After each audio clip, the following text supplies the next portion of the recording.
Hay una inquietud en muchas personas si pueden beber alcohol en ciertas situaciones, en fiestas, comidas, con la familia, ya que el mundo se basa siempre que en la cena o en la comida hay una copita de vino, o en los brindis, o en diferentes situaciones, en fiestas familiares, etcétera. Ya, y algunos ciertos por moral o por cierto respeto a su religión no beben ninguna copa de vino, por cierta moderación, etcétera, etcétera.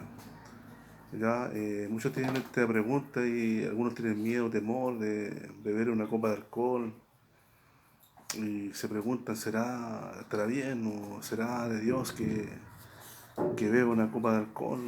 Ya, ya algunos beben una o dos copas o tres copas y después se sienten culpables. Entonces la pregunta de ellos, si Dios estará agradado de mí si estoy haciendo esto. Porque algunos se justifican, porque hay pescado, porque hay ciertas comidas, o no sé, pues, una infinidad de cosas que se pueden cuestionar, ¿cierto? Pero ahí está, ¿cierto?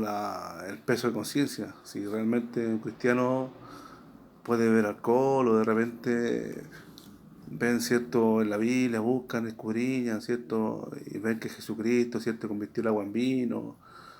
O también como a Timoteo le decía a Pablo, tómate tu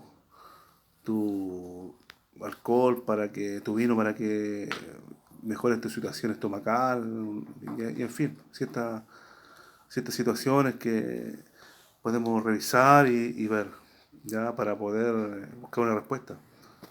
Ya hay gente que le gusta el alcohol, bebe alcohol porque realmente lo encuentra sabroso y justifican a sí mismos decir, chuta, a mí me gusta el alcohol y buscan justificación que en la Biblia Jesús también tomó vino cuando convirtió el agua en vino.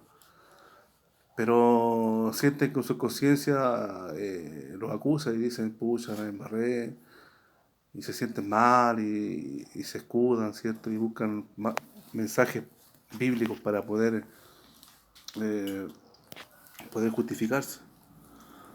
Ya,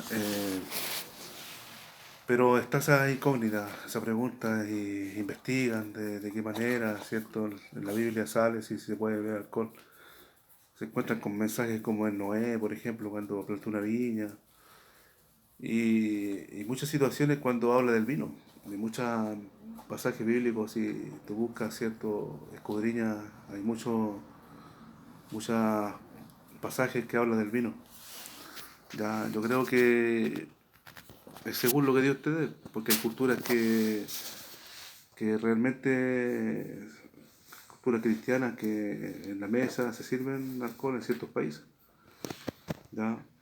Pero yo creo que ciertamente depende de lo que el Señor te dé. Si el Señor te dice que no, porque hay una palabra que dice, por ejemplo, Sansón, tenía un voto nazareo, y si el Señor te tiene un llamado y a tu conciencia te dice no, a ver, no. Ya, si te dice no, nada de alcohol, nada de estas situaciones, nada. Porque en el fondo, si tú eres llamado para una guerra espiritual, sabemos que hay un enemigo que es cierto, es como un fiscal, que es acusador y trata de cierto, buscar derechos legales para destruirte. Y siempre va a buscar la forma de acusarte delante del Señor para que la ira de Dios caiga sobre ti. ¿Ya? Pero eh, si tú tienes en tu conciencia de que eso no es bueno, mejor no hacerlo. Ya, si tú sientes que estás desagradando a Dios y tienes un llamado espiritual profundo delante del Señor y te llama para algo grande, es recomendable de que no bebas alcohol.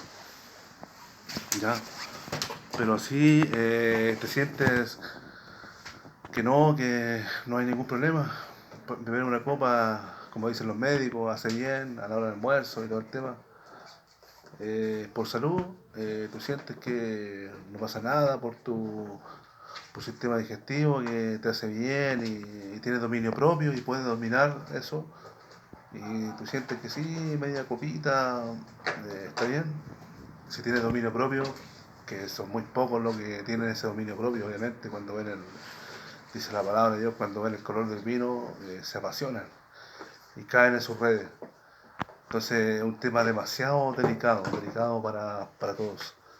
Ya si tú tienes un dominio propio, tienes tu madurez, eres profundo en lo que tú haces y además si tú haces ciertas cosas que no perjudiques al que tiene menos fe, a la persona que va a la iglesia y está recién, ¿cierto? Viendo, conociendo al Señor y tú haces cosas que no son agradables para esa persona y que se desmotiva y tú eres un referente para él, eres un líder para él, con el tema de los años que tú conoces a Dios y eres un ejemplo para esas personas nuevas, no es recomendable. Entonces yo creo que todo lo que, según lo que te dé el Señor, a través de su Hijo amado y su presencia, lo que Él te revele a tu conciencia, tú puedes hacer o no puedes hacer. Porque Él es maestro o no es maestro. ¿Ya? Algunos pueden decir no, otros sí, otros dicen no, pero en el fondo están igual bebiendo alcohol por detrás, escondidos. ¿Ya? Entonces, bueno, yo creo que según lo que el Señor te revele y te muestre, eso se puede hacer. Entonces es necesario buscar la sensibilidad en oración, en ayuno, buscar a Dios en su palabra, conocerle, porque eso es lo que Él desea, que le conozcan. Y si tú le conoces y sientes la voz de Dios y te enseña como maestro, ¿ya? Y te guía toda la de justicia, eso es lo que tú debes hacer. ¿Ya? Es como un mensaje tirar a la congregación. Algunos reciben de una manera, otros de otra manera, otros de otra forma. ¿Ya? Pero quizá mi experiencia te puede servir de alguna manera, pero quizás no. ¿Ya? Mi experiencia no te puede servir como doctrina. ¿Ya? Solamente tienes que buscar la doctrina del Señor, lo que Él te revele. ¿Ya? Es la única manera de entender las cosas. Si tú tienes un llamado como Sansón, espiritual, de Nazareno, ¿ya? Por recibir la palabra, eh, eso debe seguir. Y si te sientes culpable, sientes que estás mal, ya, y en ciertas situaciones, eso es lo que Dios te ha entregado.